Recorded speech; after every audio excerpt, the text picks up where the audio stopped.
الصناعات المصرية من مشاكل عديدة أدت إلى تدهور حال تلك الصناعة. المزيد في سياق التقرير التالي. هنا في قلب شركة غزل المحلة يقع هذا التمثال لرائد الاقتصاد المصري طلعت حرب، تمثال يرمز للاعتراف بالجميل لهذا الرجل الذي كان له دور في تحويل مدينة المحلة الكبرى إلى قلعة لصناعة الغزل والنسيج. لكن الحال لم يبقى هو الحال، فبعد مرور ما يقارب 100 عام على تأسيس تلك القلعة تبدل الوضع وأصبح مؤسفا. مصانع مغلقة وماكينات معطلة.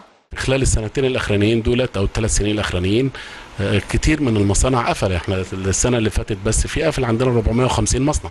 محاولات إعادة الصناعة إلى سابق عهدها تعمل عليها الحكومة من خلال إعادة تأهيل الماكينات وتوفير المادة الخام من الأقطان. الحكومة خلاص ما لهاش دعوة، لا بتستورد ولا بتاخد من فلاح قط ولا بتحلج ولا بتغزل ولا بتنسج. يعني حضرتك روح شركة مصر وشركة النصر ما فيش، عبارة عن مخازن، إنما كمنتج ما فيش منتج. من سيء إلى أسوأ، هكذا هو الحال في قلعة صناعة الغزل والنسيج بعد أن كانت تتصدر الصناعات المصرية وتصدر منتجاتها للخارج. أنا حتى لو قدمت شكاوى هقدم لمين؟ ومين اللي في إيده الحل؟ 50% من مصانع النسيج في مصر متوقفة عن العمل، بما يزيد على 2000 مصنع، كما أن النصف الآخر من المصانع يعاني من مشاكل عدة. في مشاكل كتير بتقابلنا، لأن طبعا في مصانع كبيرة هي اللي بتصدر وكده، فبتجيب الطلبيات وبتدينا احنا كمصانع صغيرة، فبالتالي احنا حالنا من حالهم. لو هو التصدير وقف عندهم بيقف عندنا. المصنع دلوقتي مثلا وقف، اشتغل 8 ساعات، 8 ساعات مش هيكفوا بيتي.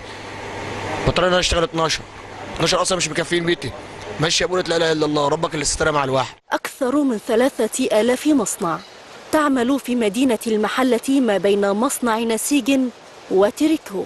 صناعة الغزل والنسيج تمثل 40% من الصناعة المصرية، إلا أنها لم تجد الاهتمام الكافي. غزل كل يوم في ساعة، وطبعا مرتبط بالدولار والتصدير والكلام ده، وما عادش فيه بقى قطن غزل مصر عشان يشتغل، حتى لو فيه ما فيش عليه إقبال لأنه غالي. تدعيم صناعة الغزل والنسيج والعمل على حل كافة المشاكل والمعوقات هو أمر بات حتميا من أجل إنقاذ صناعة من أهم الصناعات المصرية.